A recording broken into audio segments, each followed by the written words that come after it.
prepare minha bagunça aqui, não. Então, bom dia a todos. Mais uma aula de processo do trabalho. Está acabando, eu garanto para vocês. Hoje nós vamos dar seguimento ao conteúdo que nós começamos na aula passada, que foram os recursos em espécie. Na aula passada, eu comecei a falar para vocês sobre os embargos de declaração. E aí eu disse que os embargos de declaração, eles visam a corrigir algum problema na decisão, tá bom? Quando ela é obscura, quando ela é contraditória, quando ela tem algum erro material, tá bom? Então, obscura, contraditória, erro material e... Deu branco agora. Obscura, contraditória, erro material. Qual que é o outro, gente? Contraditória, erro material. Me lembrem aí os embargos de declaração. Ué? Esqueci. Obscura, contraditória, omissa. Olha só, gente, quase que não sai, hein? Omissa. Então, quando a decisão ela é omissa, contraditória, obscura, ou nós temos algum erro material, nós vamos apresentar os embargos de declaração, que é aquela peça processual, aquela peça recursal, que tem um prazo de 5 dias. Na aula passada, eu disse para vocês que os embargos de declaração, não foi? Que os embargos de declaração, eles podem alterar uma sentença, eles podem alterar uma decisão. Então, nesses casos, quando o embargo de declaração ele tem o efeito modificativo, nós vamos obrigatoriamente chamar a outra parte, intimar a outra parte para apresentar contrarrazões nos nossos embargos de declaração. Não foi aí que eu parei na aula passada? Os embargos com efeito modificativo? Não foi? Então, vamos continuar. Além disso, os embargos de declaração, ok? Além disso, os embargos de declaração, eles também vão ser utilizados naquela hipótese de decisão monocrática, ó. Eu fico vendo isso na internet e fico doidinha. Também vai ser usado nos embargos quando o relator do seu recurso, ele der uma decisão monocrática, ou seja, ele der uma decisão sozinho, ok? Lá na aula passada, retrasada, quando eu comecei a falar sobre os recursos, eu disse que um dos efeitos que nós podemos ter, um dos princípios que nós podemos ter aqui na fase recursal é o princípio da infringência. O que é isso? É quando eu interponho um recurso, mas ele pode ser admitido como se fosse outro recurso. Vocês lembram disso? E eu disse que nós temos uma hipótese aqui na Justiça do Trabalho, que é justamente quando eu oponho embargos de declaração contra a decisão monocrática do relator. Então, quando o relator ele dá uma decisão e eu acho que aquela decisão tem ou uma omissão, uma obscuridade, uma contradição, ou um vício, ou um erro material, eu posso opor embargos de declaração naquela decisão, ok? Mas olha só, se o desembargador ou o ministro entender que aqueles embargos de declaração que eu opus, eles têm efeitos modificativos, o que ele vai fazer? Ele vai transformar aqueles embargos com base no princípio da infringência, ele vai transformar aqueles embargos em agravo interno ou agravo regimental. Por quê? Porque existe a possibilidade de alteração da decisão. Então, aqui ela não passa a ser mais uma decisão monocrática, mas uma decisão, ok? Uma decisão colegiada. Para quê? Para que ela tenha força.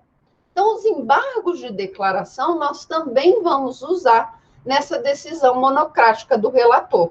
E aí, neste caso, nós vamos observar o princípio da fungibilidade, ok? Nós vamos nós vamos opor os embargos de declaração no período de 5 dias e ele vai ser automaticamente convertido em agravo, ok? Vamos falar um pouquinho dos embargos de declaração com efeitos protelatórios. Nós sabemos que advogado é um bicho esperto, tá? Eu falo pro meu marido, ó, eu não conheço nenhum advogado que preste. Eu brinco com ele, né? Por quê? Porque se a gente puder enrolar o processo para o nosso cliente, nós vamos enrolar, tá bom? Se nós pudermos ganhar tempo nos nossos recursos, nós vamos ganhar. E uma forma de ganhar prazo nos nossos recursos são os embargos de declaração. Os embargos de declaração não interrompem o prazo processual. O que isso significa? Sempre que eu opor um embargo de declaração, dentro daquele prazo de 5 dias, eu vou ganhar mais os dias novamente, eu vou ganhar o prazo do meu recurso novamente. Então, o que nós costumamos fazer, nós advogados? Nenhum presta, tá, gente? O que nós advogados costumamos fazer? Apresentar embargos de declaração. Embargos de declaração em cima de embargos de declaração. Para quê? Para ganhar prazo para o nosso cliente. Mas o que acontece? Eu posso interpor, eu posso opor embargos de declaração infinitamente? Não, tá? Por quê? Porque aí vai caracterizar esse efeito de protelar, de arrastar as nossas decisões. Ok? Então, aqui na Justiça do Trabalho, esses embargos protelatórios, eles vão estar sujeitos à multa, ok? Eles vão estar sujeitos à multa, tá? E olha só, essa multa, ela varia de 2% a 10% do valor da causa, 10% em caso de reincidência. Então, o juiz vai estabelecer, digamos, 2% na primeira vez, na segunda vez, 10%, tá bom?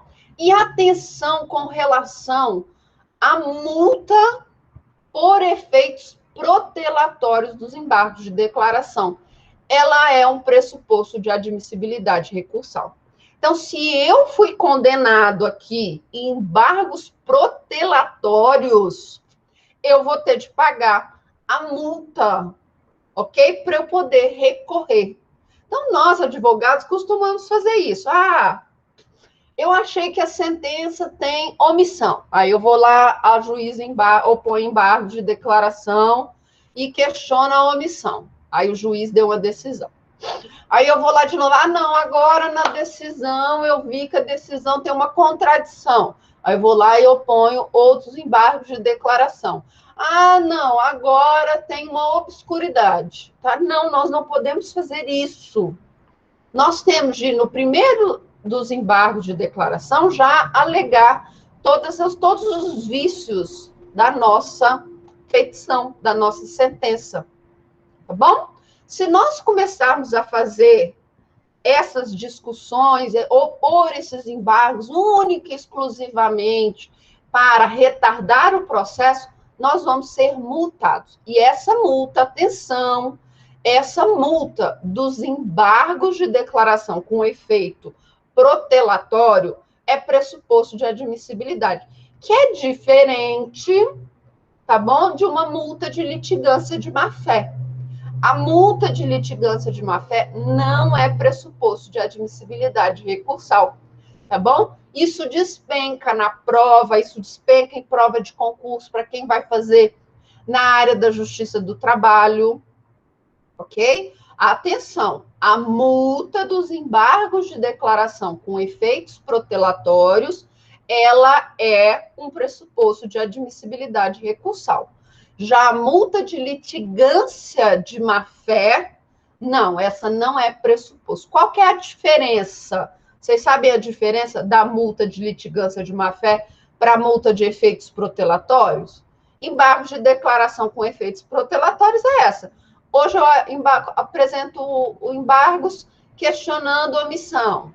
Aí o juiz dá a sentença. Aí eu começo, não, agora tem uma contradição. Mas agora tem um vício e não sei o quê. Isso é efeitos protelatórios. A litigância de má-fé é quando eu crio obstáculos ao processo ou quando eu minto em juízo para atrapalhar aquele processo. Isso é uma litigância de má-fé, ok? Quando eu minto no processo para atrapalhar o andamento processual. Isso é litigância de má-fé. E vamos para o que interessa também aqui nos embargos de declaração. Os embargos de declaração, eles poderão ser utilizados a fim de pré-questionar determinada matéria. Eu disse para vocês que aqui na Justiça do Trabalho, os nossos recursos de natureza extraordinária, eles precisam ser pré-questionados. Então, aquelas matérias de ordem pública, aquelas matérias relacionadas ao direito constitucional, ok? Isso tudo precisa ser pré-questionado. Saí aqui porque alguém mandou uma mensagem. Professora, para opor embargos, não. Tá, Sueli? Olha só. Os embargos, eles são gratuitos. Eu não preciso fazer preparo nenhum para opor embargos de declaração. Tá? Seja nos embargos de declaração simples da decisão, seja nos embargos com efeitos modificativos, seja nos embargos pré-questionatórios. Essa é uma vantagem dos embargos. Eu não preciso pagar pelos embargos. Ele não tem custos. Por isso que nós adoramos usar embargos de declaração. Que aí eu vou passando embargos de declaração, exatamente. Embargos de declaração, para quê? Para ganhar tempo. Aí, enquanto isso, meu cliente já tirou dinheiro da conta, já transferiu bens, tá? Porque aí depois vai ter que entrar com fraude a credores, maior complicação. Exato, é por isso que protelam. Por quê? Porque ele não tem custos, tá bom? Ele não tem custos, ele é grátis. Por quê? Porque a intenção dos embargos de declaração é corrigir a decisão que foi proferida, porque ela tem um erro. Ela tem um erro que precisa ser sanado. Então, por isso que nós temos os embargos, e eles são gratuitos, não é? Gratuitos. Mas, se o juiz acha que eu estou fazendo esses embargos, o juiz, o desembargador, o ministro, eles entendem que eu estou fazendo esses embargos para protelar a decisão, aí eu levo uma multinha para ficar esperta, não é? A primeira multa até 2%, a segunda multa em diante, 10% pela reincidência, ok? Então, vamos lá começar a falar, então, dos embargos com efeito pré-questionatórios. Então, qualquer dúvida, tá? Alguém pode fazer pergunta, não tem problema não. Tá? Então, aqui na Justiça do Trabalho, nós precisamos pré-questionar aquelas matérias que são passíveis de recurso extraordinário. E nós podemos fazer isso onde? No corpo do texto, no corpo do meu recurso, ou por meio de embargos de declaração. Quando eu oponho embargos de declaração com efeitos pré-questionatórios, eles não são considerados protelatórios, tá bom? Por quê? Porque eu quero que o tribunal se manifeste com relação àquele meu pré-questionamento, com relação àquela matéria de ordem pública, com relação à violação àquela disposição constitucional ou a uma lei federal, ok? Então, os embargos de declaração, eles poderão ser utilizados também para fins pré-questionatórios. Então, por exemplo, eu estou com um processo lá no TRT, tá? Lá no TRT da 10ª, saiu a decisão do meu recurso ordinário, tá? Bonitinho. O que eu vou fazer? Eu quero recorrer.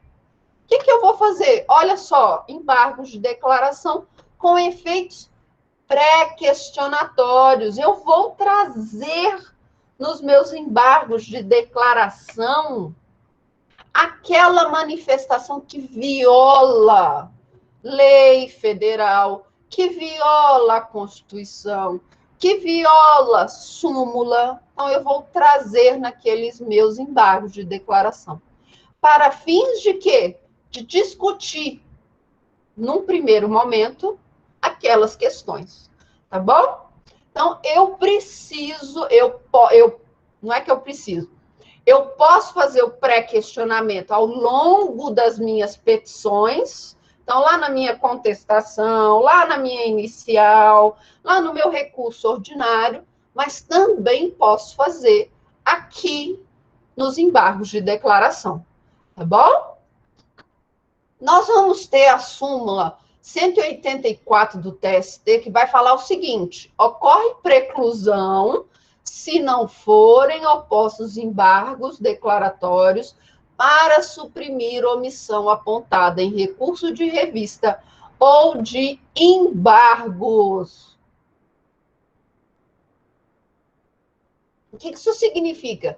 Que até o acórdão, tá bom? O acórdão da minha decisão, ele precisa trazer a menção de que eu pré-questionei a matéria.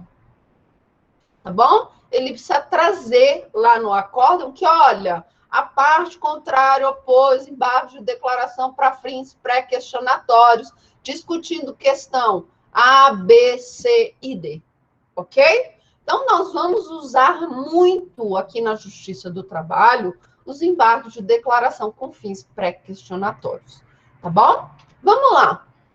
Quais que são aquelas matérias que já são consideradas pré-questionadas automaticamente, que eu não preciso opor embargos de declaração? Tá? Tá lá na súmula 297. Gente, aqui na Justiça do Trabalho não tem jeito.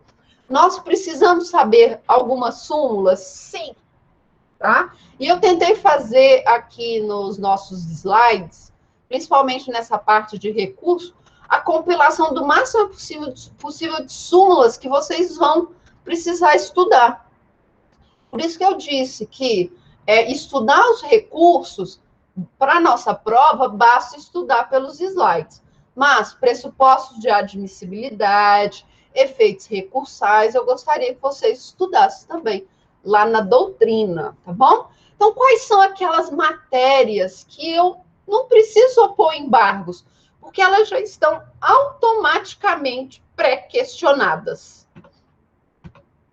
Tá lá na súmula 297.1. Diz pré-questionada matéria ou questão quando na decisão impugnada haja sido adotada explicitamente tese a respeito. O que isso significa? Eu, lá no meu recurso ordinário, eu já trouxe a matéria que eu quero pré-questionar.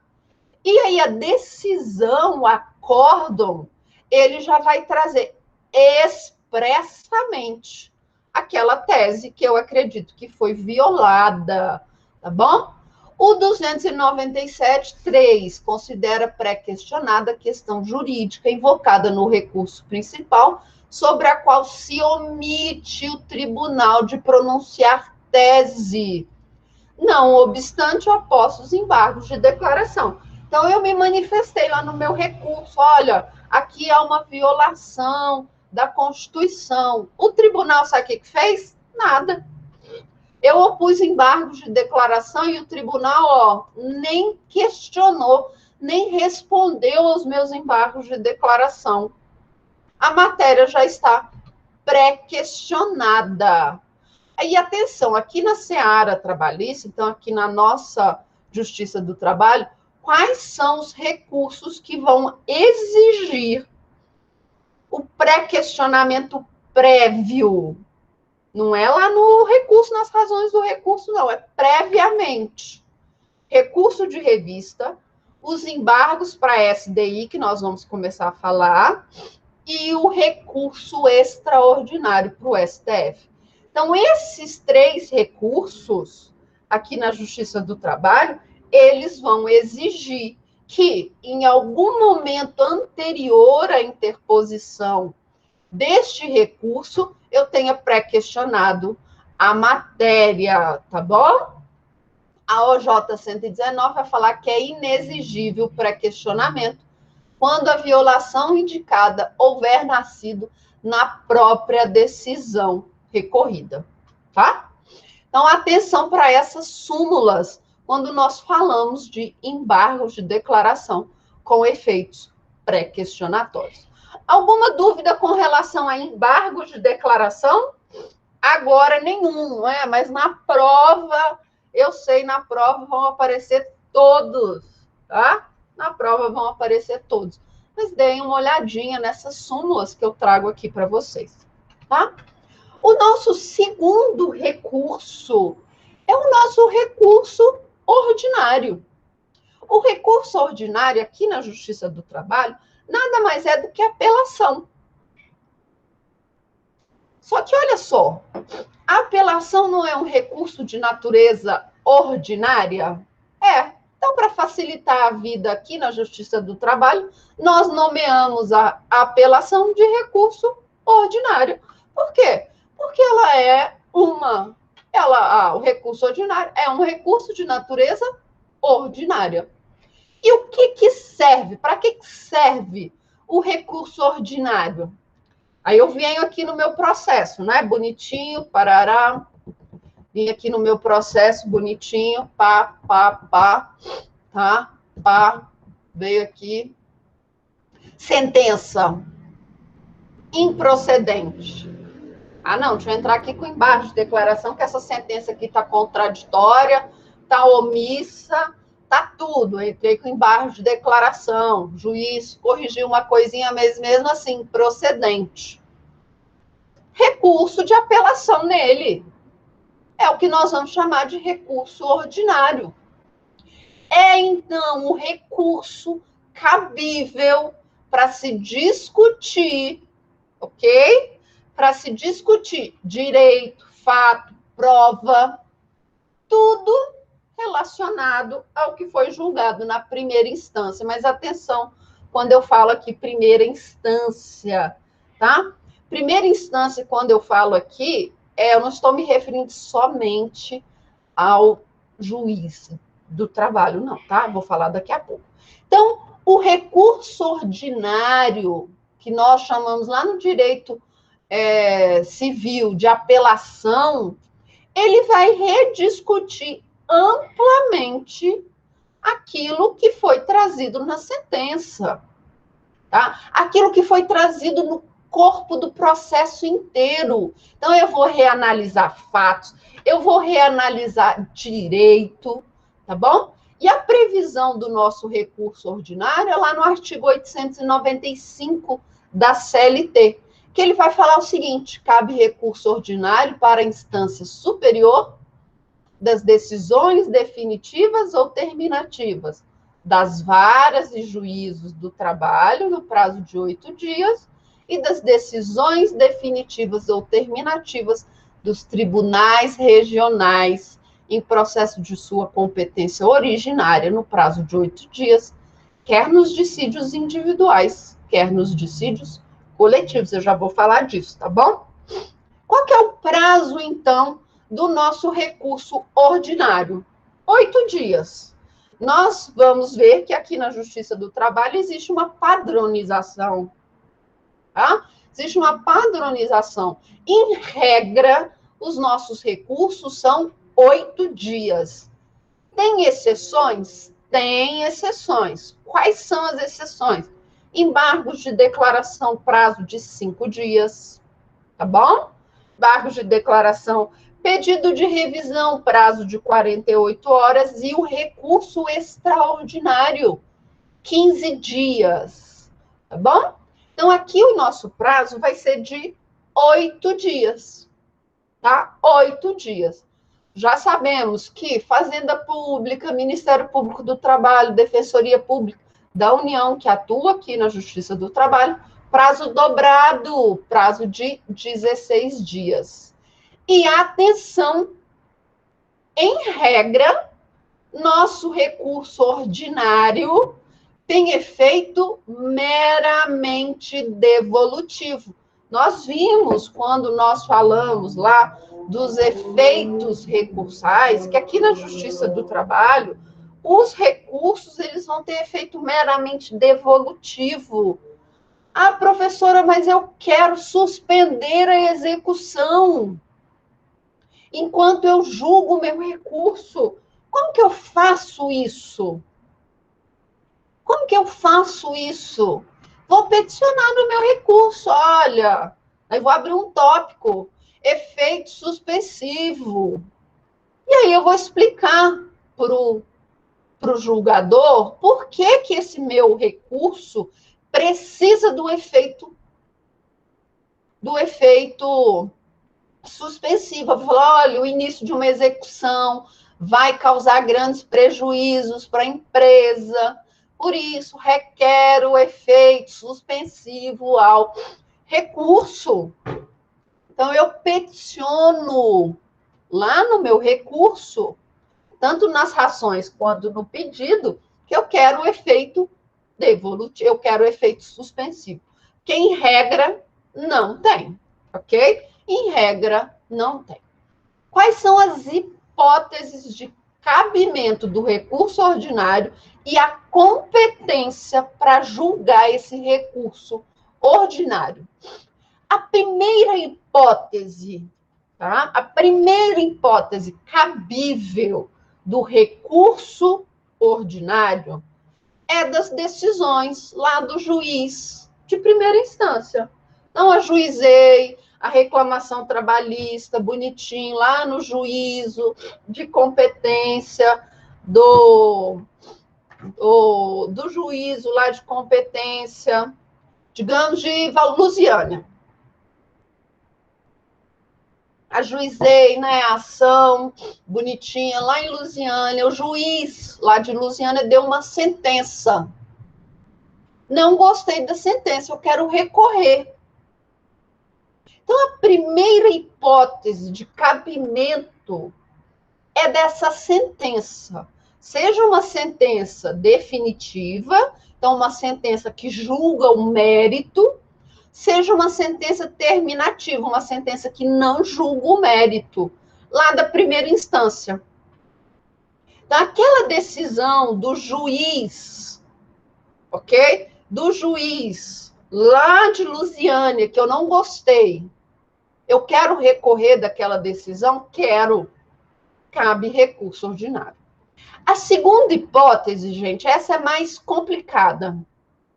Eu disse para vocês que algumas matérias vão começar lá no TRT. Quando nós estamos falando de organização da Justiça do Trabalho, eu disse, olha, algumas matérias começam aqui no TRT, por exemplo, um dissídio. Imagina que os professores das escolas particulares de Goiás resolvam entrar em greve. Olha, nós vamos entrar em greve, nós só vamos voltar a trabalhar depois que todo professor for vacinado. Vamos entrar em greve. Estamos todo mundo em greve, em greve, em greve. Quem vai analisar esse dissídio coletivo? Não é uma decisão que abrange o Tribunal Regional do Trabalho de Goiás? Então quem vai julgar esse dissídio? Vai ser o juiz do trabalho? Não. Vai ser o Tribunal Regional do Trabalho. Ou não, professor, eu quero entrar com um mandado de segurança. Eu quero interpor Eu quero ajuizar uma ação rescisória, que nós vimos que são de competência do tribunal. Então, nessas matérias que começam no Tribunal Regional do Trabalho, obrigatoriamente vai começar no Tribunal Regional do Trabalho. Para essas decisões cabe recurso ordinário. Então, vamos lá. Os professores do estado de Goiás, professores da rede particular, resolvem entrar em greve. Não vamos dar aula enquanto não formos vacinados. Tribunal Regional do Trabalho decide que essa greve é ilegal. Onde já se viu o professor fazer greve? Não pode fazer greve, não. Tá? O professor tem que dar aula. Tá? O professor não trabalha. São esses aí que não querem trabalhar, não é assim que falaram, né? Então, o professor não quer trabalhar, o professor é tudo bicho folgado, não quer trabalhar. Então, declara a greve ilegal. O sindicato não gostou, falou, o quê? Professor não pode fazer greve? Está muito enganado, vou recorrer. Vou recorrer para onde? Tá? Vou recorrer para onde? Vou recorrer com recurso ordinário para o TST. Tá? Entrei com uma ação rescisória, foi julgada improcedente. Não gostei da decisão, não. Ação rescisória que eu interpus aqui na Justiça, no Tribunal Regional do Trabalho, não gostei da decisão, quero recorrer, cabe recurso? Cabe. Para quem? Recurso ordinário para o Tribunal Superior do Trabalho. Ok? Então, o recurso ordinário, ele vai ser aplicado em duas situações. Das decisões definitivas ou terminativas da vara do trabalho e das decisões do Tribunal Regional do Trabalho, quando ele é acionado por sua competência originária.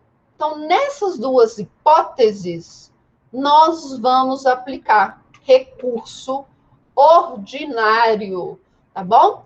Quando eu falo em recursos, aí eu trouxe aqui para vocês saberem, né? Quando eu falo em dissídios individuais, então, quando eu falo ação rescisória, mandado de segurança, ação cautelar, que começam no Tribunal Regional do Trabalho, quem vai julgar? Quem vai julgar esse RO? É aquela seção de dissídios individuais 2. E se eu falo do recurso ordinário em matéria de dissídio coletivo, a seção de dissídio coletivo lá do TST? Vamos ver aqui, tá? Vamos ver aqui aquele esqueminha, eu coloquei esse esqueminha para vocês lá no terceiro dia de aula. Vocês lembram disso? Que eu falei como que está organizada a Justiça do Trabalho? Como que está organizada a Justiça do Trabalho? Eu tenho aqui Vara do Trabalho, que é a nossa primeira instância, não é verdade? Nós temos aqui o Tribunal Regional do Trabalho, que obrigatoriamente vai ter um tribunal pleno e vai ter turmas, o resto da organização vai depender de cada tribunal, tá? Então, eu tenho aqui a Vara do Trabalho, que é a primeira instância, eu tenho a segunda instância, que é composta pelos tribunais regionais do trabalho, e eu tenho lá em cima o TST. Não foi isso? E eu disse para vocês que o TST está organizado de que forma? Pleno, órgão especial, sessão de dissídios coletivos e a sessão de dissídios individuais. E a sessão de dissídios individuais é muito grande, então eles dividiram em duas subseções. Subseção 2 e subseção 1. E abaixo nós temos as turmas, tá bom? Nós temos as turmas. Então, é assim que está organizado o nosso Tribunal Superior do Trabalho. Então, vamos lá. quando que nós vamos usar o recurso ordinário? Das decisões, atenção, das decisões em dissídio individual, sentença terminativa ou definitiva, nós vamos recorrer com recurso ordinário para quem? Para uma das turmas do Tribunal Regional do Trabalho. Por isso nós vamos colocar lá, colenda turma. Então, da decisão em dissídio individual, ok? Da decisão em dissídio individual da vara do trabalho, a sentença cabe recurso, sentença definitiva ou terminativa, cabe o quê? Recurso ordinário. Para quem? Para uma das turmas do TRT. Tá bom? Para uma das turmas do TRT. Segunda hipótese de recurso ordinário das decisões terminativas ou definitivas do TRT, quando de sua competência originária. E aqui nós vamos ter duas situações. Dissídio coletivo, então a decisão, a sentença do dissídio coletivo de competência originária do TRT, cabe recurso ordinário para quem? Seção de dissídios coletivos do TST. Então, da sentença do dissídio coletivo que foi proferida aqui no TRT, cabe recurso ordinário para a seção de dissídios coletivos do TST. A segunda situação, sentença do dissídio coletivo em competência originária. Aqui eu estou me referindo a quê? Mandado de segurança, habeas corpus,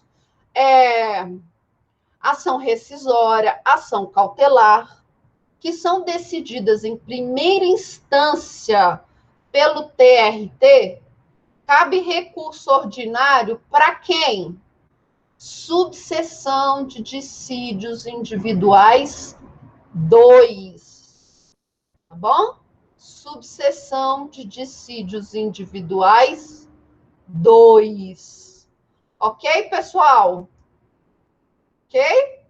Alguma dúvida aqui? No recurso ordinário, também vai ser possível aquilo que nós chamamos de juízo de retratação. Tá? Em regra, o juiz que proferiu a decisão, ele não vai se retratar, exceto se for caso de indeferimento da petição inicial, então eu vou interpor o meu recurso ordinário, requerendo também o juízo de retratação. Olha, excelência, indeferiu aqui a minha petição inicial, mas, poxa,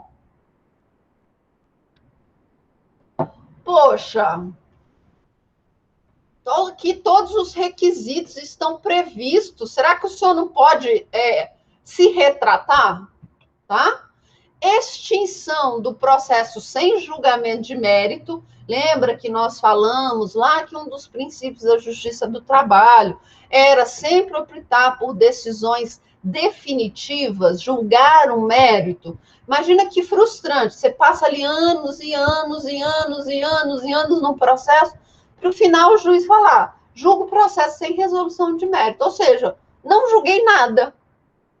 Então, quando também há extinção do processo sem julgamento de mérito, cabe o juízo de retratação.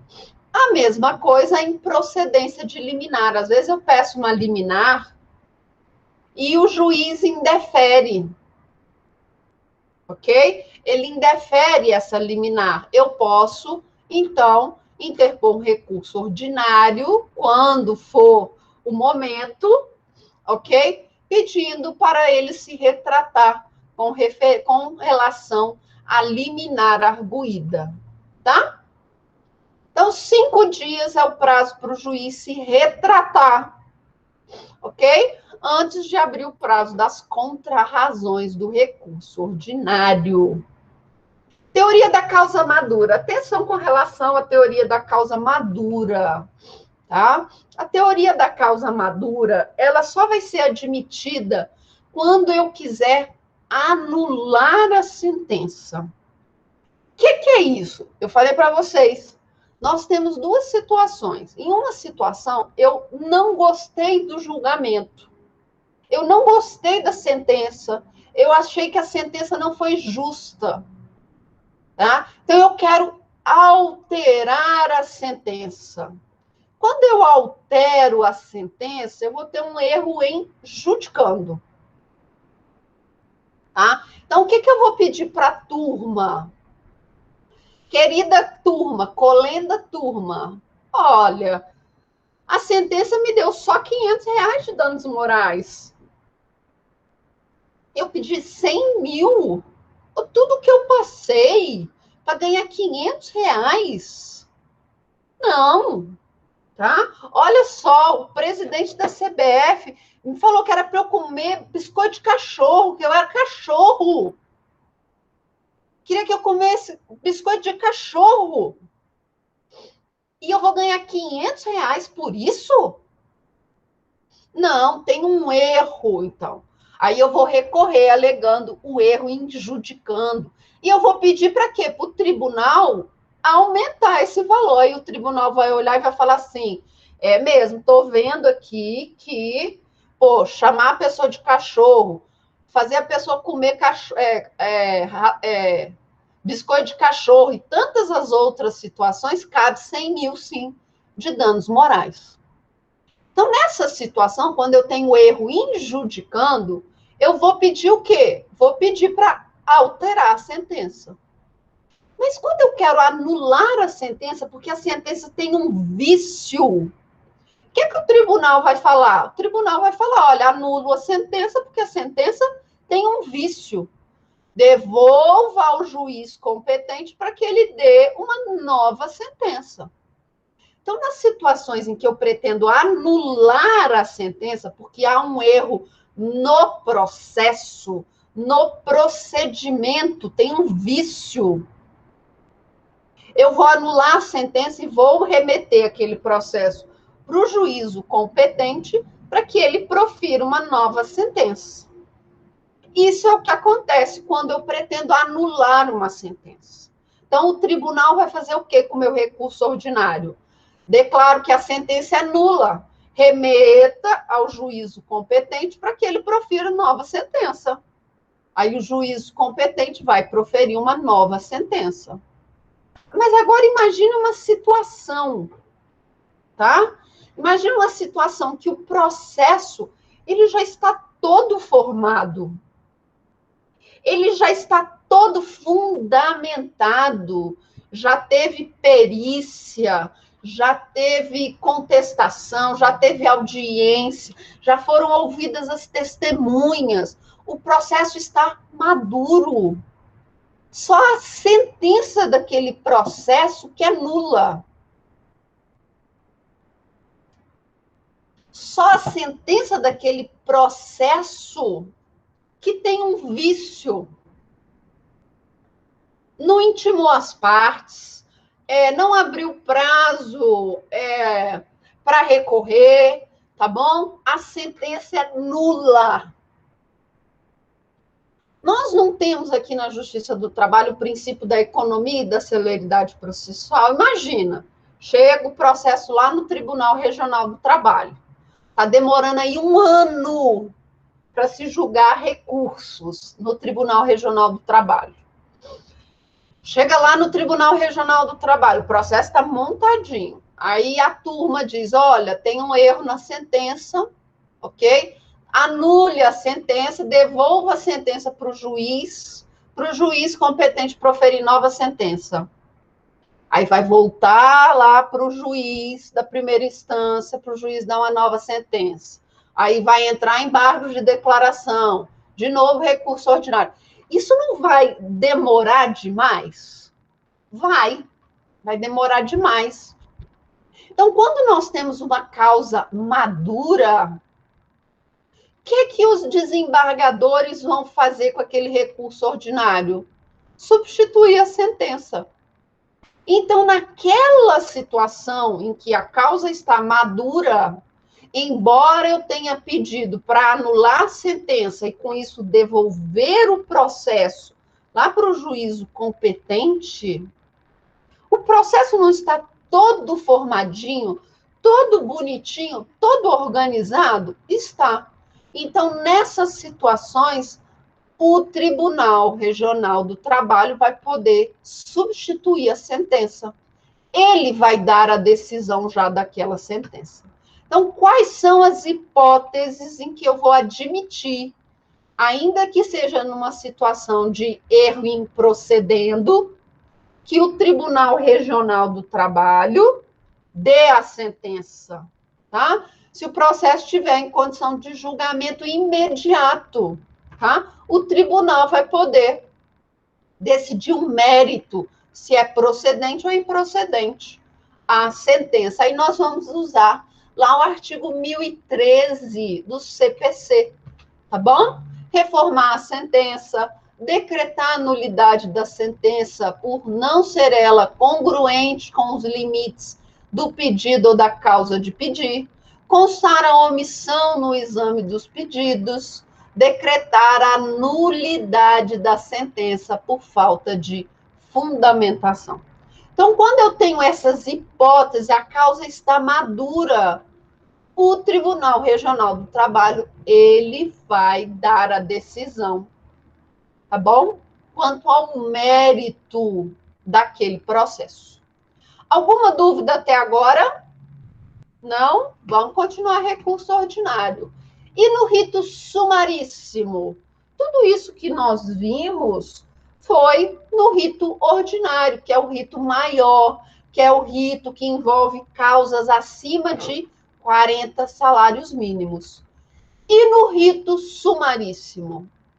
No rito sumaríssimo, nós vamos admitir o recurso ordinário nas mesmas hipóteses, ou seja, decisões terminativas ou decisões definitivas do juiz de primeira instância, do juiz do trabalho, em caso de dissídio coletivo de competência originária do Tribunal Regional do Trabalho ou dissídio individual do Tribunal Regional do Trabalho, no prazo de 8 dias. Mas nós temos algumas peculiaridades, tá? Vamos lá. As peculiaridades vão estar no artigo 895, parágrafo 1º. Quando eu estou no recurso ordinário, eu interponho, quando eu estou no rito sumaríssimo, eu interponho o meu recurso ordinário, ele vai ser automaticamente distribuído. O prazo também vai ser menor para quem? Pro tribunal e para o relator. Não é o prazo de 8 dias. Mas o que isso significa? Que o prazo para o relator liberar para votação é reduzido.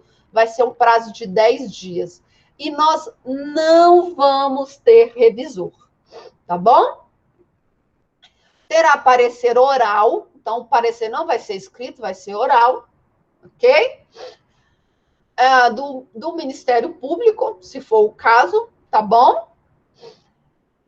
Parecer oral, então, do Ministério Público, e o acórdão consiste unicamente na certidão de julgamento com a indicação suficiente do processo e parte dispositiva, das razões de decidir. Se a sentença for confirmada, então, nos seus próprios fundamentos, a certidão de julgamento, registrando tal circunstância, servirá como acórdão. Então, o que é isso? Quando eu falo em rito sumaríssimo, a tramitação do recurso ordinário lá no meu recurso, lá no meu Tribunal Regional do Trabalho, também vai ser agilizada. Eu não vou precisar de todas aquelas formalidades do nosso recurso no rito ordinário. Eu não vou precisar daquele acórdão, daquele revisor, eu não vou precisar fazer o acórdão gigantesco, trazendo todas as situações, ok? Então, quando eu falo em rito sumaríssimo, eu vou, então, reduzir o trâmite dentro do tribunal.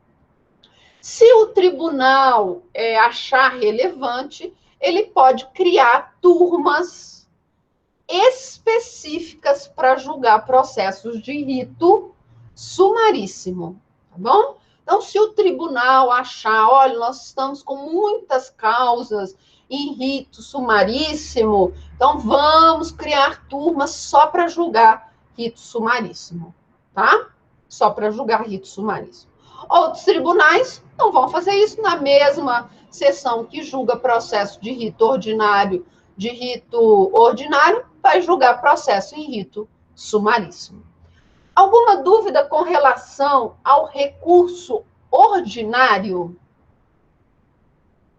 Alguma dúvida? Vou até ver aqui se tem alguma. Não tem, então, sem dúvidas com relação ao recurso ordinário, certo? Vamos falar, então, do próximo recurso. Sem dúvidas com relação ao recurso ordinário, vamos falar do nosso próximo recurso. É o agravo de petição. Agravo de petição é o recurso que nós utilizamos nas decisões da fase de execução trabalhista. Tá bom? São aqueles recursos lá da fase de execução. Está previsto no artigo 897. Dever de casa. Vocês vão ler do artigo 895 até o 800, até o 900. Quer todo mundo ler esses artigos. Por quê? Porque eles vão tratar dos recursos trabalhistas. E eles são bem didáticozinhos, tá? Qual é o prazo do nosso agravo de petição? 8 dias, tá bom? 8 dias, sendo dobrado para Fazenda Pública, Ministério Público do Trabalho e Defensoria Pública. Quais são as hipóteses de cabimento? Pois bem, aqui a doutrina não vai ser pacífica. Parte da doutrina vai falar que cabe o agravo de petição nas decisões definitivas, na fase de execução trabalhista. Eu já vou explicar um pouquinho a execução trabalhista, tá? Então, a primeira corrente vai falar, olha, eu só posso interpor agravo de petição nas decisões definitivas, lá na fase de execução trabalhista. A segunda corrente vai falar o seguinte, olha, qualquer decisão, seja decisão interlocutória, seja decisão definitiva, não interessa. Qualquer decisão proferida em sede de execução trabalhista, cabe agravo de petição, tá bom? A terceira corrente vai falar o seguinte, olha, pode ser decisão interlocutória ou decisão definitiva. Vai depender do conteúdo dessa decisão. Se essa decisão, seja interlocutória ou definitiva, impuser um obstáculo intransponível para execução, ou que gere um prejuízo imediato às partes, então não interessa se ela é uma decisão interlocutória ou definitiva. Se ela for um obstáculo intransponível, ou se ela produzir um prejuízo grave e imediato, cabe agravo de petição. Tá bom? Então, nós temos essas três correntes, tá? Somente sentenças definitivas, qualquer decisão, ou decisão interlocutória ou definitiva, desde que no corpo da decisão eu tenha um grave prejuízo ou um obstáculo intransponível, tá bom? O que o agravo de petição ele vai exigir? Ele vai exigir que você especifique quais são os temas que estão sendo impugnados e os valores. Nós estamos falando aqui, então, de execução. Então, eu tenho que falar os valores. O que está errado nos cálculos? Então, eu preciso, ok? Informar o que eu estou recorrendo e quais são os valores que eu estou impugnando. Vamos falar um pouquinho da execução trabalhista? Como que funciona a execução trabalhista? A sentença, tá? A sentença, quando ela transitar em julgado, eu posso começar, então, a execução trabalhista. Mas nós também admitimos aqui na Justiça do Trabalho a execução provisória. O que é execução provisória? A parte perdedora, né, a parte sucumbente, recorreu e não ganhou o efeito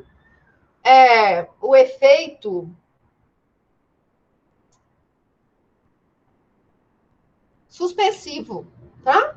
Então, o que aconteceu? A parte recorreu e não ganhou o efeito suspensivo. O que isso significa? Que se não tem efeito suspensivo, eu já não posso começar a execução? Posso. Isso é execução provisória. Mas nós também temos a hipótese de deferir do efeito suspensivo. Então, eu só vou poder executar quando? Quando a sentença transitar em julgado. Ok? A sentença transitou em julgado, então eu vou poder começar a fase de execução. Como funciona a execução trabalhista? Eu vou ter uma primeira fase de liquidação. Nessa primeira fase de liquidação, eu vou discutir os valores. Então, eu vou ali discutir quanto que tem direito, de qual é o valor que deverá ser pago para, por exemplo, danos morais. Os danos morais foram arbitrados em 10% da condenação. Aí eu tenho que fazer os danos morais. Danos materiais, como que eu vou discutir os danos materiais? Quanto que vai ter que pagar de hora extra?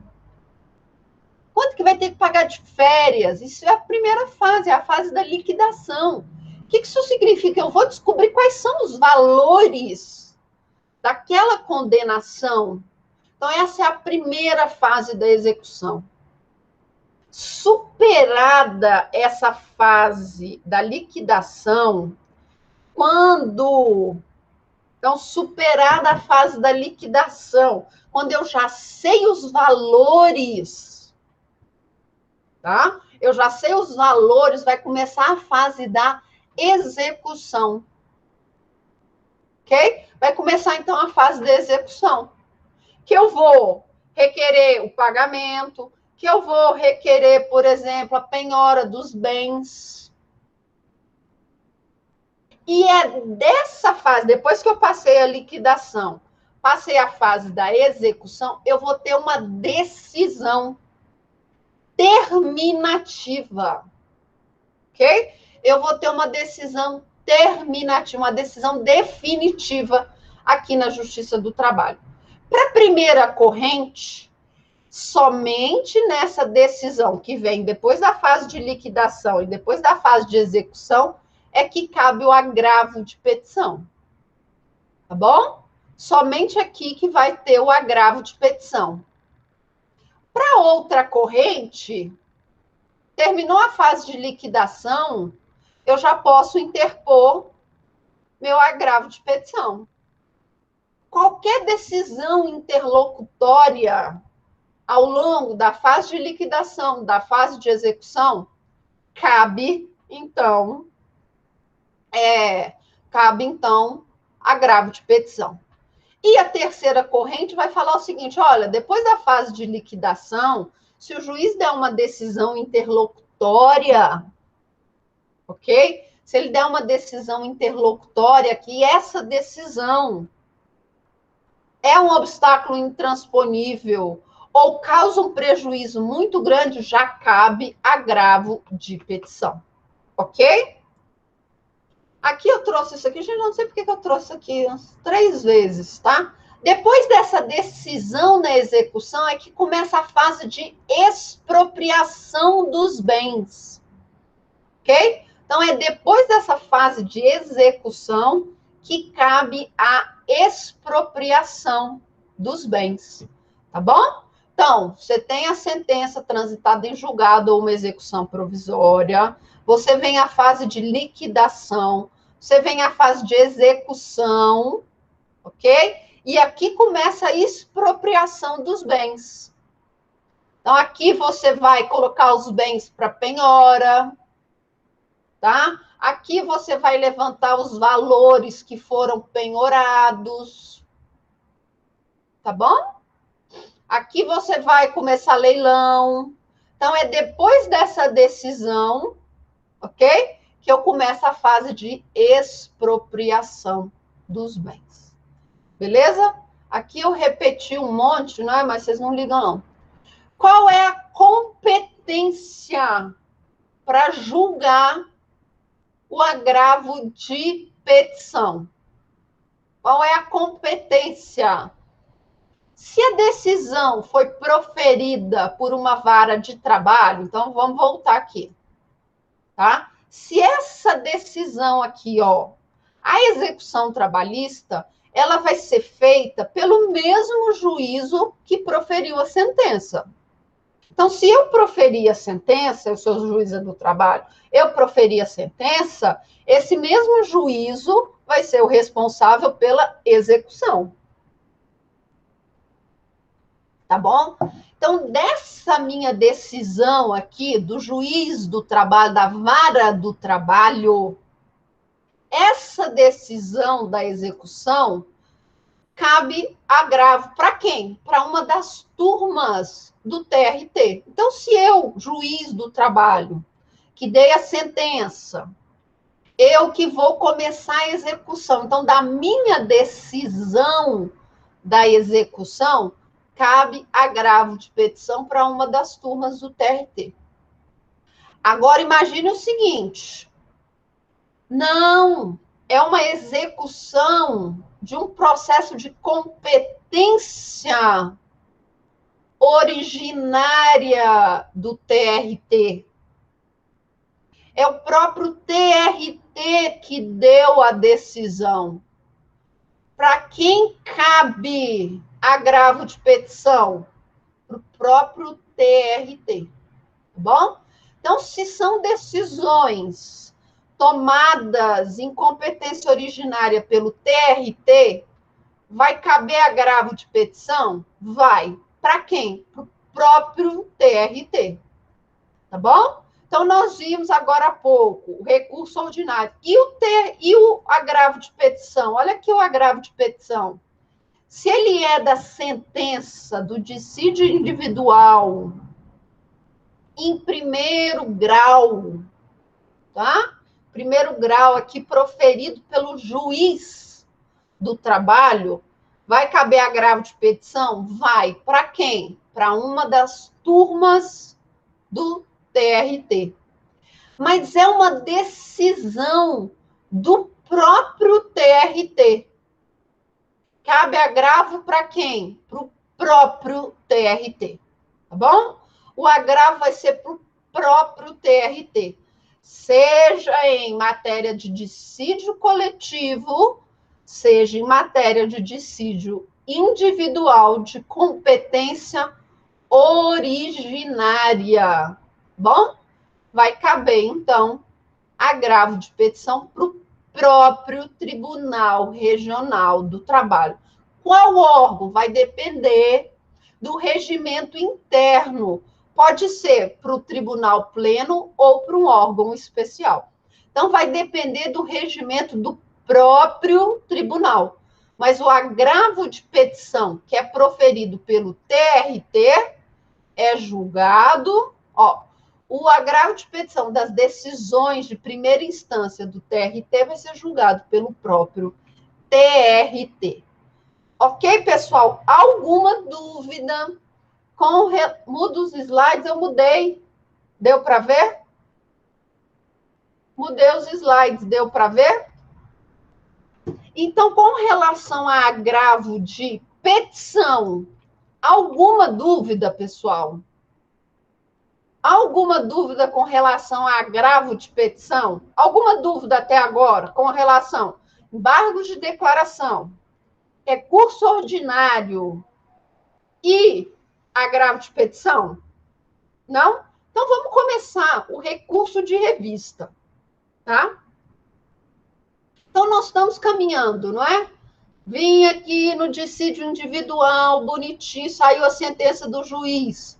O juiz me deu lá a sentença, eu não gostei da sentença.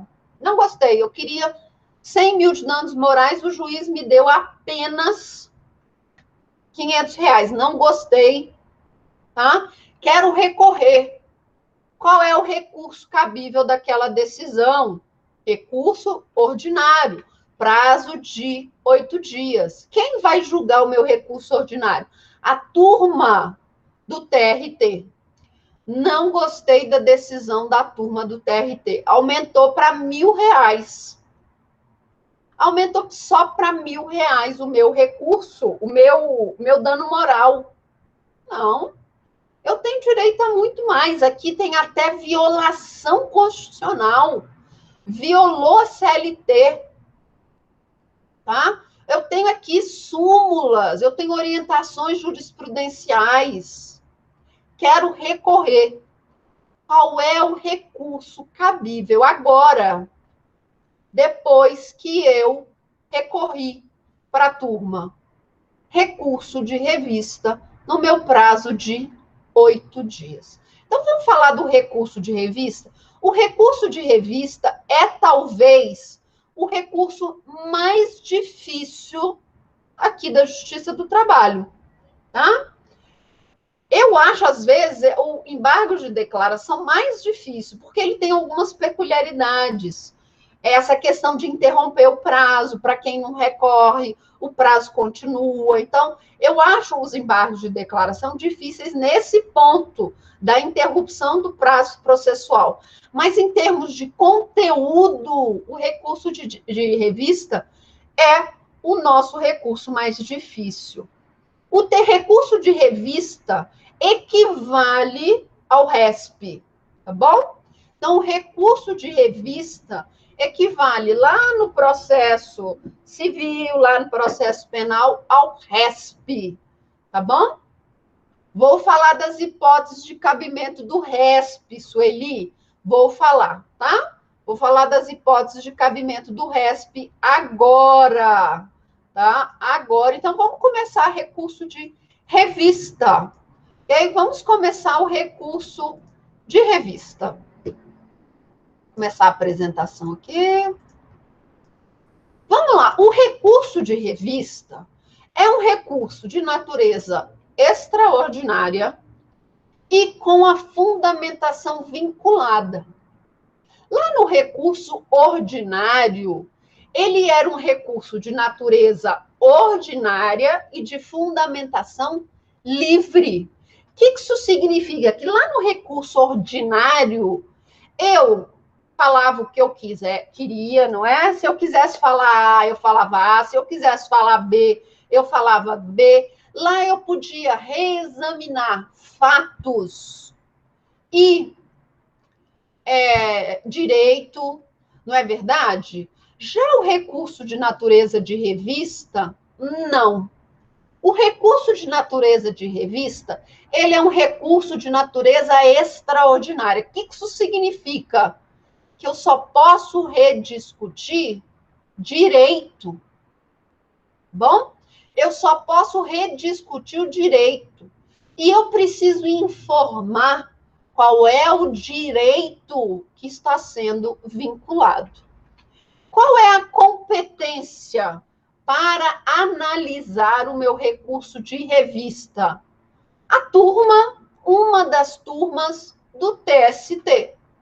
Então, eu interpus lá o meu recurso ordinário. Ele foi para a turma do TRT.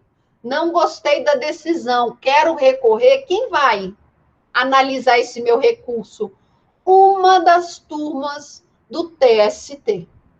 Tá bom? Então, uma das turmas do TST vai analisar o meu recurso de revista, ok? O meu recurso de revista, beleza? Prazo, já sabemos, 8 dias. mesmo prazo para as contrarrazões, Fazenda Pública, Ministério Público, Defensoria Pública, 16 dias. Ele tem efeito meramente devolutivo, então eu preciso requerer o efeito suspensivo, ok? E o recurso de revista, ele tem dois pressupostos de admissibilidade, além daqueles 8 pressupostos de admissibilidade que nós vimos para os recursos em geral. Tá? Então, aqui no recurso de revista, além daqueles 8 pressupostos de admissibilidade, nós vamos ter mais 2, que são os pressupostos específicos para o nosso recurso de revista. Quais são esses pressupostos? O pré-questionamento e a transcendência. O que é o pré-questionamento? Gente, o pré-questionamento é mais ou menos aquilo que eu falei lá nos embargos de declaração. É eu mostrar que em algum momento do meu processo eu ataquei a decisão com relação à matéria de ordem pública e com relação à violação de direitos. Eu posso fazer esse pré-questionamento como? Posso fazer o pré-questionamento por meio de embargos de declaração. Posso fazer o pré-questionamento no meu próprio recurso ordinário. Então, eu já posso pré-questionar aquela matéria no meu recurso ordinário. Posso fazer nos meus embargos de declaração. Ok? Então, é a obrigatoriedade de que haja uma decisão contrária, àquela minha discussão da matéria de ordem pública, àquela minha discussão sobre aquela lei que está sendo violada, tá bom? Atenção para a súmula 297. Disse pré-questionada, matéria ou questão, quando na decisão impugnada haja sido adotada explicitamente tese a respeito. Nos concursos mais antigos, eles traziam, tá, questões, itens, que era cópia das súmulas. Por isso é bom vocês saberem as súmulas, porque eles traziam a cópia ipsis literis da súmula, tá bom? Ipsis literis, copiava a súmula, então você tinha de saber a súmula de cor. Hoje, o que acontece? Você precisa saber a súmula? Precisa. Mas mais do que isso, você precisa entender a súmula. Porque hoje as questões de concurso, convenhamos, elas estão muito mais elaboradas do que antigamente. Ok? Então, o que isso quer dizer? Em algum momento, alguma decisão tomada ao longo do meu processo tem de ter violado matéria de ordem pública, ou lei, ou súmula vinculante, ou orientação jurisprudencial. Isso precisa estar explícito. Não adianta estar implícito na cabeça do examinador, na cabeça do advogado. Não, precisa estar explícito. E o que nós vamos ter de fazer no pré-questionamento? Observar o que está lá no artigo 896, parágrafo 1º-A da CLT. Sob pena de não conhecimento, é ônus da parte. Então, olha só, aqui está o primeiro pressuposto específico de admissibilidade. Sob pena de não conhecimento. O que nós vimos sobre conhecimento? Nós temos duas partes, não é? Na sentença lá do acórdão. A primeira é que ele conhece ou não o recurso. Quer dizer, os pressupostos de admissibilidade estão presentes ou não? Superado essa fase, nós vamos para quê? Para o mérito. E aí o mérito é o provimento ou não do recurso. Tá? Então, com uma situação de pré-requisitos, de pressupostos de admissibilidade. Não será conhecido o seu recurso se você não indicar o trecho da decisão recorrida que consubstancia o pré-questionamento da controvérsia. Então, eu preciso informar, olha, lá na linha tal da decisão, olha, nesse trecho do acórdão, há uma violação expressa, ok? Indicar de forma explícita e fundamentada, não basta só citar o artigo, por que aquele artigo se aplica àquela situação fática. Então, eu tenho que informar a contrariedade a dispositivo de lei, súmula, OJ, ok? Expor as razões do pedido da reforma, impugnando todos os fundamentos jurídicos da decisão recorrida, inclusive mediante demonstração analítica de cada dispositivo de lei da Constituição Federal, de súmula ou OJ. E atenção, que isso aqui foi incluído na reforma. Transcrever na peça recursal, no caso de suscitar preliminar de nulidade de julgamento por negativa de prestação jurisdicional, o trecho dos embargos declaratórios em que foi pedido o pronunciamento do tribunal sobre questão veiculada no recurso ordinário e o trecho da decisão regional que rejeitou os embargos quanto ao pedido para cotejo e verificação de plano da ocorrência da omissão.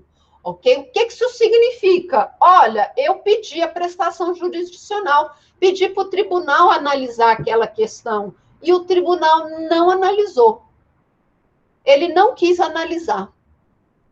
Tá? Ele julgou meus embargos, negou meus embargos de declaração, disse que no mérito não tinha nada para prover nos meus embargos. Eu preciso, então, juntar, tá bom? Juntar o trecho dos embargos que eu pedi. Olha, nos meus embargos de declaração eu falei isso. Na decisão do tribunal, eles negaram nestes termos. Então, eu preciso trazer todas essas hipóteses aqui do parágrafo 1º-A do artigo 896 como pré-questionamento. Ok? O segundo pressuposto específico de admissibilidade é o que nós vamos chamar de transcendência. É tanta coisa, não é? É. O que é a transcendência? Gente, eu tenho que explicar para o tribunal por que o meu recurso de revista é importante. O que o meu recurso de revista vai trazer de bom para o ordenamento jurídico?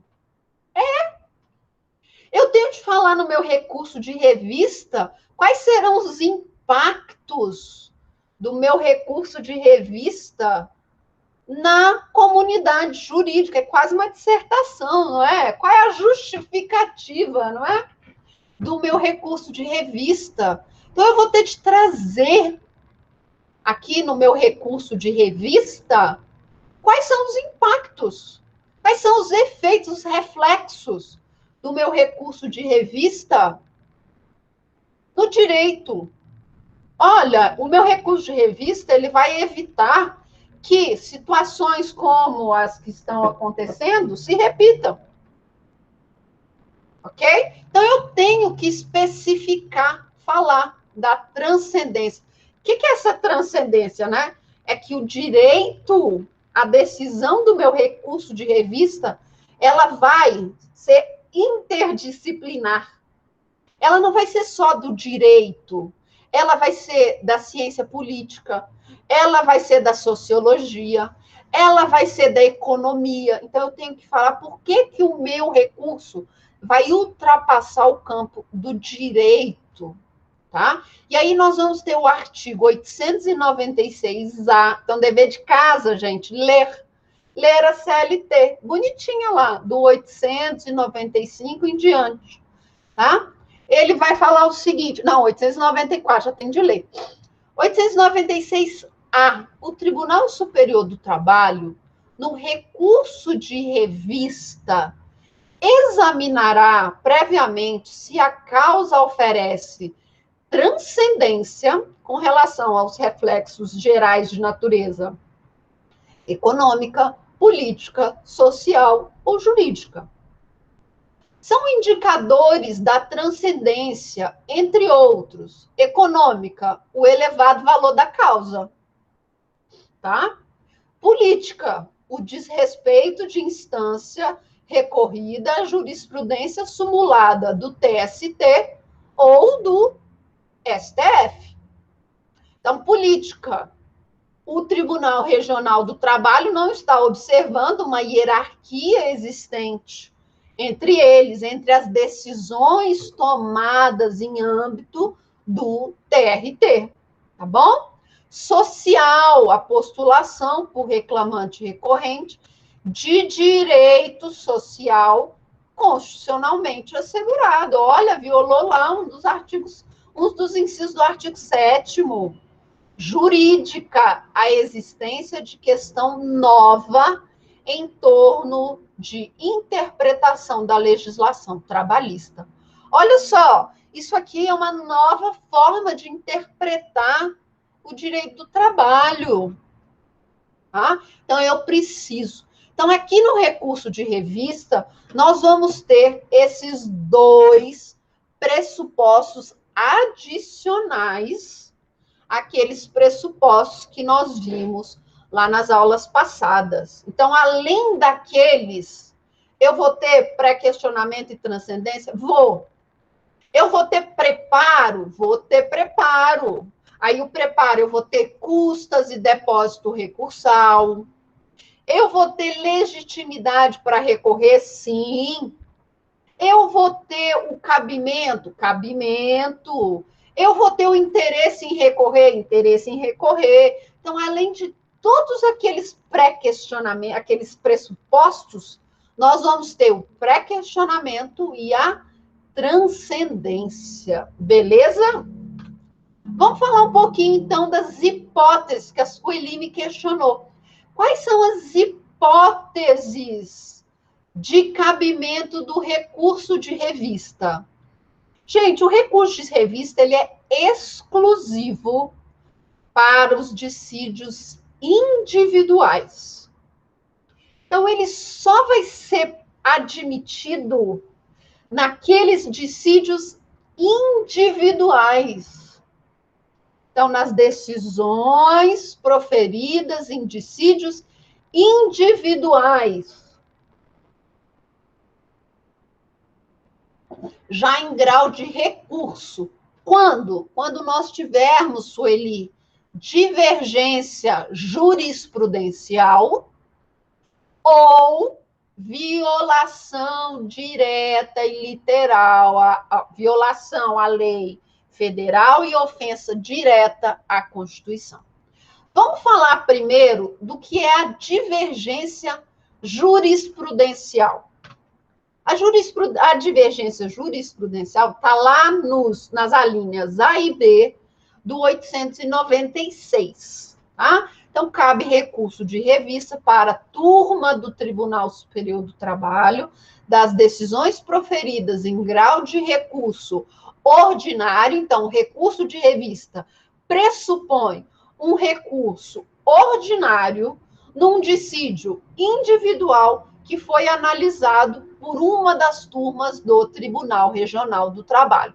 Quando derem ao mesmo dispositivo de lei federal interpretação diversa daquilo houver dado outro Tribunal Regional do Trabalho, no seu pleno ou turma, ou sessão de dissídio individual do TST, ou contrariarem súmula e jurisprudente uniforme dessa casa, do TST, ou súmula vinculante do STF.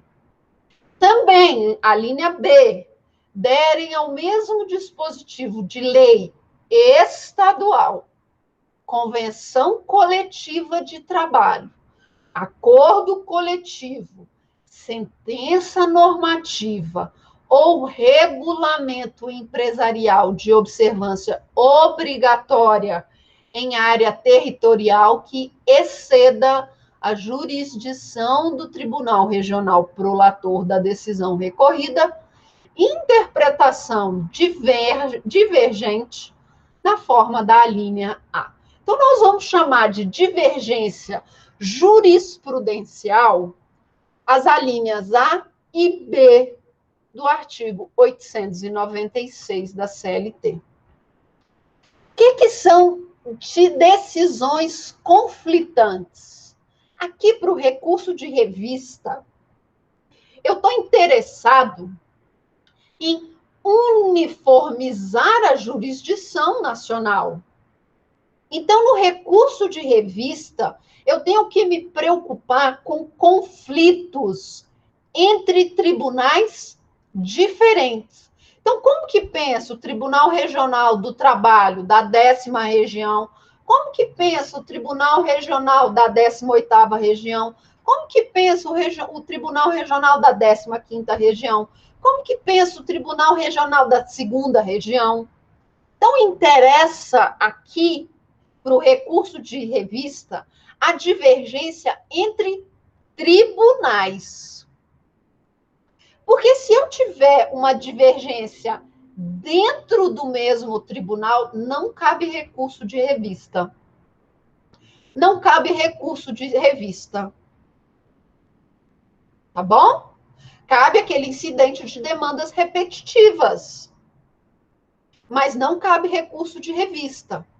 Porque o recurso de revista, ele vai prever a divergência entre tribunais regionais diferentes. Então, eu quero saber por que o Tribunal Regional do Trabalho da 10ª região está dando uma decisão divergente, está dando uma decisão contrária sobre o mesmo assunto, lá do Tribunal Regional da 2ª região, do Tribunal da 18ª, por que está diferente? Se a intenção do nosso recurso de revista é uniformizar a jurisdição. É uniformizar a jurisdição, não, a jurisprudência. Para quê? Para que o Brasil inteiro dê decisões semelhantes para casos similares àquele. Tá bom? E aí nós vamos nos atentar ao OJ 111, tá? Recurso de revista, divergência jurisprudencial, arresto oriundo do mesmo tribunal regional. Não é servível ao conhecimento, então, ao pressuposto de admissibilidade do recurso de revista, arresto oriundo do mesmo Tribunal Regional do Trabalho, salvo se o recurso houver sido interposto anteriormente à vigência da Lei 9.756, de 98. O que isso está dizendo a OJ? Olha, antes da Lei 9.758, podia interpor recurso de revista pela divergência dentro do tribunal. Então, tribunal que tem mesmas decisões, tá? Mesmos processos, com temas similares, dando em turmas diferentes, decisões diferentes, antes de 98, cabia recurso de revista. Agora, não. Agora, a necessidade é que sejam decisões de turmas de tribunais diferentes, tá bom? Porque a função é uniformizar as decisões.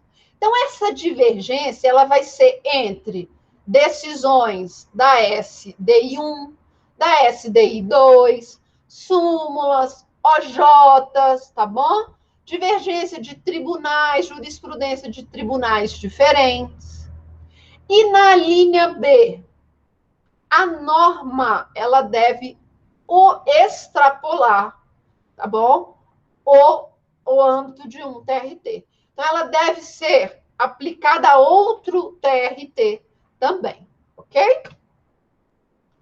Ou uma coisa importante, essa divergência jurisprudencial, seja de jurisprudências de tribunais diferentes, sejam de decisões da SDI 1, da SDI 2, de súmulas ou de OJs, deve ser atual. O que isso significa?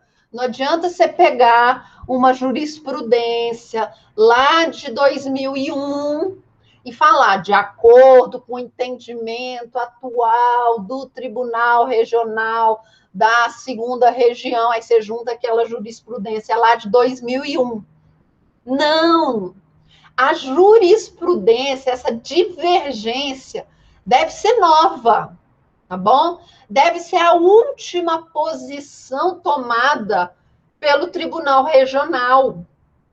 Então, não adianta eu trazer decisão lá de 2001 e falar, não, essa é a posição atual do tribunal, não é? Não, não é isso. Precisa ser atual. Então, é a última decisão proferida nos tribunais, tá bom? Então, é aquela jurisprudência nova, aquela que foi proferida recentemente. É aquela decisão da SDI de ontem, de antes de ontem. Ontem, antes de ontem, não dá, porque era sábado e domingo, mas da semana passada. Não pode ser uma jurisprudência que já foi alterada. Tá? Uma jurisprudência que não é o pensamento atual do tribunal. Então, atenção, a divergência é uniforme. E aqui eu preciso confirmar a divergência. Então, eu tenho que trazer a divergência. Olha, o Tribunal Regional do Trabalho da 10ª pensa dessa forma, o Tribunal Regional da 2ª Região pensa dessa outra forma. Nós já temos decisões nesse sentido em outros tribunais, aqui as decisões. Então, eu preciso comprovar. Olha só, a decisão do Tribunal Regional do Trabalho, ela ofende uma súmula. Ela ofende uma súmula, seja súmula do TST, seja uma súmula vinculante. Olha aqui, desobedece a OJ, então eu coloco, a decisão é essa, a OJ fala isso. Então eu preciso comprovar, e eu vou comprovar isso como? Com base na súmula 337 do TST. A súmula é enorme e eu trouxe, tá? Comprovação de divergência jurisprudencial. Para comprovação da divergência justificadora do recurso, é necessário que o recorrente junte certidão ou cópia autenticada do acórdão paradigma ou cite a fonte oficial ou o repositório autorizado em que foi publicado. Então, eu vou pegar lá a certidão, eu vou pegar a cópia do julgado, do acórdão, tá? Vou colocar como anexo lá, tá bom? No meu recurso, ok? Vou pegar lá no Jus Brasil, se for o caso, ou vou direto no site do tribunal e vou pegar aquela decisão. Transcreva nas razões recursais as emendas e os trechos do acórdão trazidos à configuração do dissídio, demonstrando o conflito de teses que justifica o conhecimento do recurso, ainda que os acórdãos já se encontrem nos autos ou que venham a ser juntados com o recurso. Então, não adianta eu juntar, eu preciso transcrever para as minhas razões. Olha só, a ementa diz isso. No corpo do texto, diz que há o vínculo empregatício nessas hipóteses. Tá? 2, a concessão de registro de publicação como repositório autorizado de jurisprudência do TST torna válidas todas as suas edições anteriores. Então, quando você pesquisa lá na jurisprudência do TST, você vai direto no TST, você entra lá, jurisprudência, e pesquisa a jurisprudência, aquilo ali é válido, ok? A mera indicação da data de publicação em fonte oficial de arresto paradigma é inválida. Então, eu não posso falar, olha, conforme pregou o Tribunal de Justiça no julgamento do recurso de revista número no recurso ordinário tal. Eu tenho que trazer a ementa do meu julgado. Não adianta eu falar que ele foi julgado em tal dia, que ele foi julgado pelo desembargador fulano de tal, que ele ganhou, que ele foi provido, o número, a data. Não, eu preciso trazer o conteúdo daquele julgado. Eu preciso trazer a ementa daquele julgado, eu preciso trazer o corpo da ementa em que ele fala sobre aquele caso. E não é só trazer. Esse já até conversei com uma colega, não adianta eu só citar. Eu preciso explicar o que aquele julgado tem a ver com o meu caso. Porque eu estou usando aquele caso em analogia ao meu. O que aquele caso e o meu têm de iguais para eu poder aplicar aquela decisão? Então, eu preciso explicar, tá? É válida para a comprovação de divergência jurisprudencial justificadora do recurso a indicação de arresto extraído de repositório oficial da internet, desde que o recorrente transcreva o texto divergente, ou seja, você pegou lá no Juiz Brasil, aponte o sítio onde foi extraído e decline o número do processo, o órgão prolator do acórdão e a data da respectiva publicação, tá bom? Então, aquilo que nós tiramos lá da internet também é válido para comprovar essa divergência jurisprudencial. Alguma dúvida até agora? Então, a divergência jurisprudencial, que é a primeira hipótese de cabimento, é a divergência jurisprudencial entre tribunais, a divergência jurisprudencial entre a decisão daquele tribunal. Eu tinha feito um esqueminha aqui. Cadê? Tinha feito um esqueminha super bacana aqui. Cadê ele? Ah, tá aqui. Ah, não, esse é do outro lá. Então, essa divergência jurisprudencial, eu vou acrescentar para vocês, esse esqueminha que eu fiz, eu vou fazer aqui também. A decisão da turma, ela tem de diferir. Decisão de outro tribunal, ela tem de diferir súmula, OJ, ou súmula vinculante, tá bom? Então, essa divergência jurisprudencial, que vai falar lá no artigo 896, ele vai se tratar, então, dessa divergência jurisprudencial, da decisão da turma de um TRT, com decisões tomadas por outro Tribunal Regional do Trabalho, súmulas do Tribunal Superior do Trabalho, OJ do Tribunal Superior do Trabalho, decisões da SDI 1, decisões da SDI 2, súmula vinculante do STF, tá?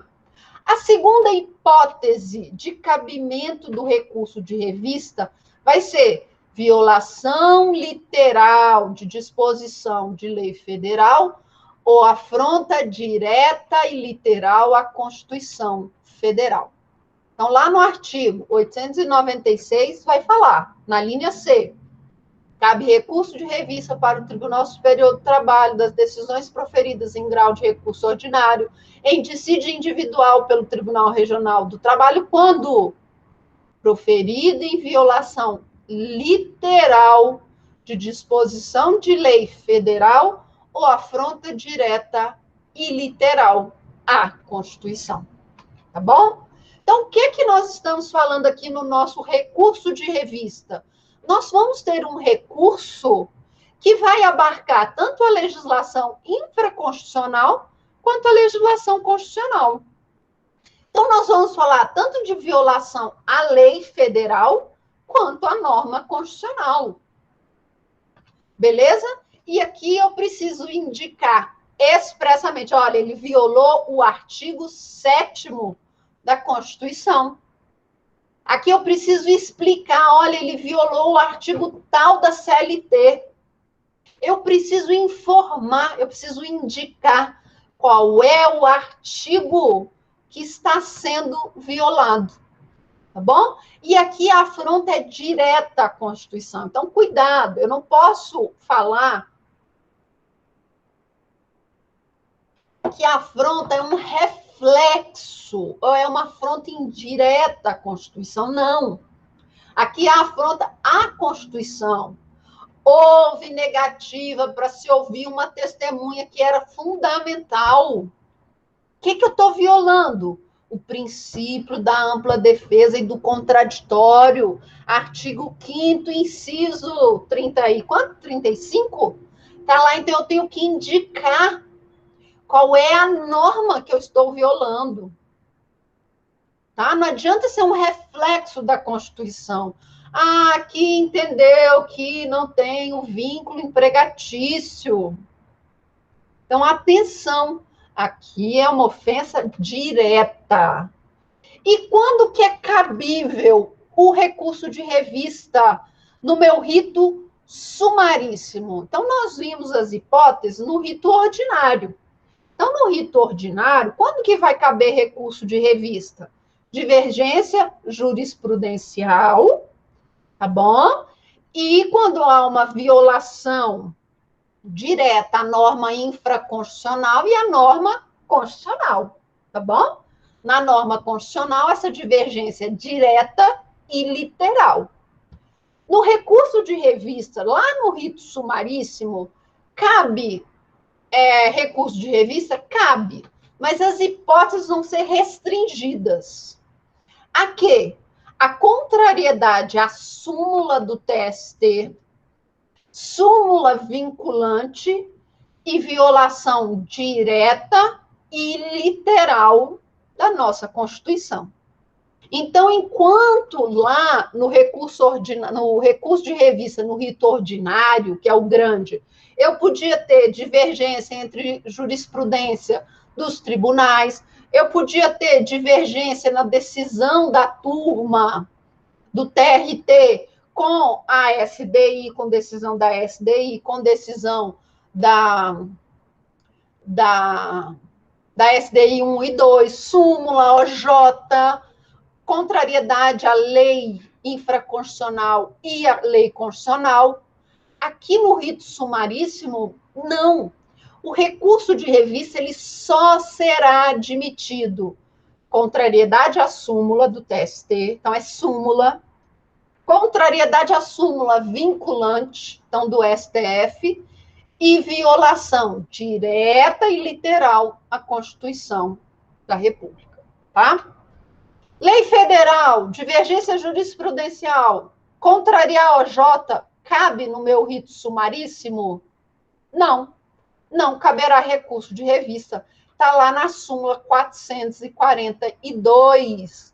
Nas causas sujeitas ao procedimento sumaríssimo, a admissibilidade do recurso de revista está limitada à demonstração de violação direta a dispositivo da Constituição Federal ou contrariedade à súmula do Tribunal Superior do Trabalho e súmula vinculante, não se admitindo recurso por contrariedade à orientação jurisprudencial desse tribunal. Tá bom? Então, não cabe para ofensa à lei federal, divergência jurisprudencial, contrariar a OJ, nada disso. Tá? Nós também vamos admitir o recurso de revista em fase de execução. Quando? Atenção, que aqui ele vai ser ainda mais restrito, tá? Apenas se nós tivermos uma ofensa direta e literal à Constituição, tá bom? Então, tá lá no artigo 896, parágrafo 2º, das decisões proferidas pelo Tribunal Regional do Trabalho ou por suas turmas em execução de sentença, inclusive em processos incidentes de embargos de terceiro, não caberá recurso de revista, salvo, então, exceto na hipótese de ofensa direta e literal à Constituição. Tá? A súmula 266 também vai falar isso. A admissibilidade do recurso de revista interposto de acórdão proferido em agravo de petição na liquidação de sentença ou em processo incidente na execução, inclusive os embargos de terceiro, depende da demonstração inequívoca de violência direta à Constituição Federal. Mas atenção, tá? Você está lá fazendo seu recurso bonitinho, recurso de revista, tem uma afronta à Constituição. É o único caso do recurso de revista.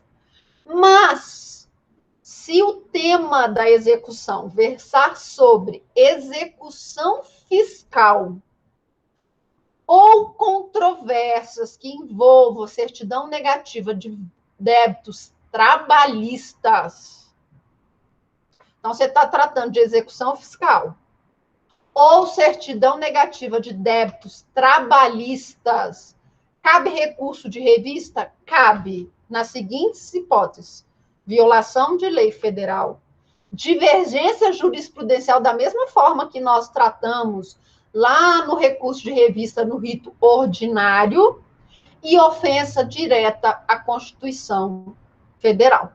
Tá bom? Então, se o tema é execução fiscal, ou certidão negativa de débitos trabalhistas, vai caber recurso de revista? Vai. E aí, numa hipótese maior, violação de lei federal, tudo que nós falamos sobre divergência jurisdicional e ofensa direta e literal à Constituição da República Federativa, tá? Vamos ver nosso esqueminha aqui. Eu adoro esqueminha, mas os alunos nunca entendem meu esquema. Não entendo, não sei por quê, tá? Então, nós temos aqui dissídio individual, apresentei o recurso, interpus recurso ordinário para a turma, tá? Não gostei da decisão da turma, tá? Não gostei da decisão da turma. Ela tem divergência jurisdicional? Tem, ok? Ou ela é uma afronta direta à Constituição? É. Afronta direta à Constituição ou a uma lei ordinária, tá? Eu estou lá no rito ordinário, cabe recurso dessa decisão? Cabe. Recurso de revista. Para quem? Para uma das turmas do Tribunal Superior do Trabalho, tá bom? Então, da decisão aqui da turma que julgou o meu RO, cabe recurso de revista? Cabe. Tá? Para quem? Para a turma. E se for um recurso em fase de execução, entrei aqui, interpus um agravo de petição, não gostei da decisão da turma relacionada ao meu agravo de petição, cabe recurso de revista? Sim, desde que viole expressamente a Constituição Federal, tá? Quem vai julgar? A turma. Não, professora, mas o meu recurso aqui em execução diz respeito à execução fiscal ou certidão negativa de débitos trabalhistas. Aí, nesse caso, o rol do recurso de revista é mais amplo, tá? Ele vai admitir contrariedade à lei ordinária, à lei infraconstitucional, contrariedade, divergência jurisprudencial ou ofensa direta e literal à Constituição Federal. Tá bom? Então, o nosso recurso de revista, naquelas duas hipóteses cabíveis, divergência jurisprudencial e violação à lei federal ou ofensa direta e literal à Constituição, cabe recurso de revista que vai ser julgado por quem? Por uma das turmas do TST. Alguma dúvida, pessoal? Os slides não estão passando?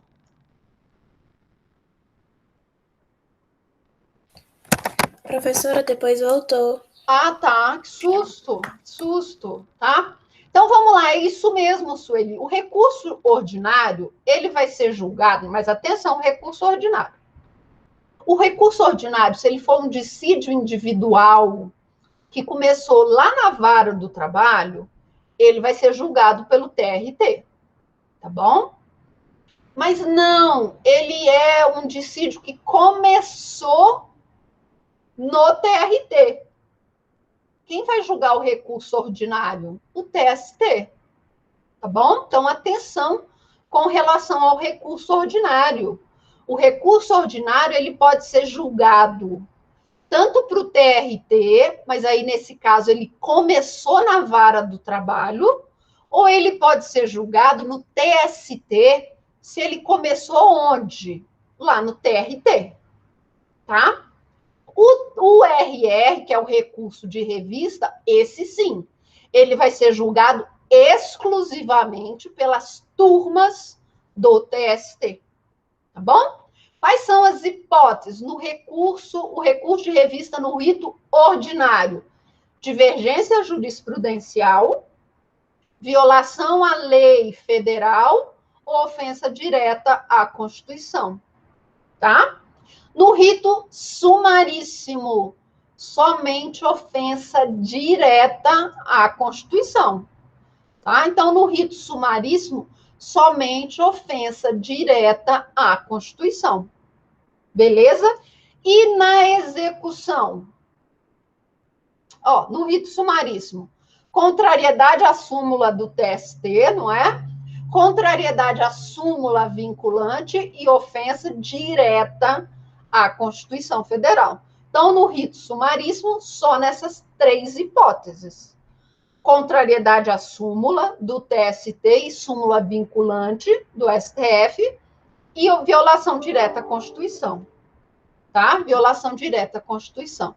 E se nós estivermos em fase de execução? Aí sim, na execução, exclusivamente ofensa à Constituição, exceto se for execução fiscal ou certidão negativa de débitos trabalhistas. Alguma dúvida, pessoal? Muita coisa que eu falei hoje, não foi? Eu vou até complementar lá o material que eu deixei para vocês no Moodle. Muita coisa que eu falei, tá? Alguma dúvida?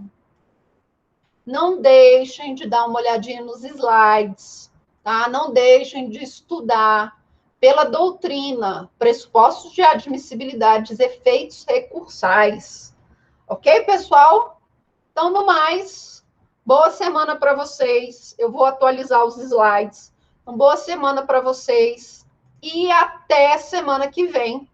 Na semana que vem, eu vou fazer a nossa atividade avaliativa, a última atividade do semestre, tá? Vou passar algumas situações e vocês vão ter que me falar qual é o recurso cabível, ok? Para aquela situação, se cabe recurso, se não cabe, qual é o recurso cabível.